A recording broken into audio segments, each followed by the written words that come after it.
চিংড়ি নিয়ে এসেছি আর হেলেঞ্চা শাক নিয়ে এসেছি। এই দুটো মিশিয়ে চিংড়ি হেলেঞ্চা শাকের ভর্তা বানাবো। চিংড়িগুলো ভেজে নিলাম,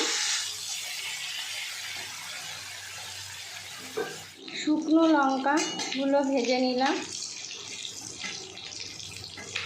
এবার এটা তুলে নেব। এদিকে রসুনগুলো একটু ভেজে নেব। ভাজা তেলে শাকগুলো দিয়ে ভেজে নেব। নুন আর হলুদ দিয়ে ভেজে নিলাম শাকগুলো।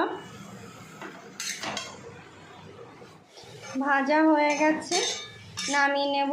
খুব বেশি ভাজবো না, ঠান্ডা হয়ে গেছে। এবার সব শাকগুলো মিক্সি গ্রাইন্ডারে দিয়ে দেব, দিয়ে পেস্ট করে নেব। আর ওর ভিতরে দেব চিংড়ি, রসুন, এই ভাজা রসুনগুলো রেখেছিলাম, আর শুকনো লঙ্কা, এগুলো সব একসঙ্গে পেস্ট করে নেব। সুন্দর বাটা হচ্ছে। এবার এগুলো বের করে নেব। কাঁচা পেঁয়াজ দেব, গরমে খেতে দারুণ লাগবে এটা।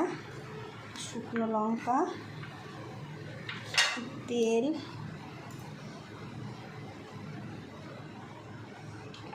এটা দিয়ে ভালো করে মাখবো। লঙ্কাটা থেতো করে ভালো করে মেখে নেব।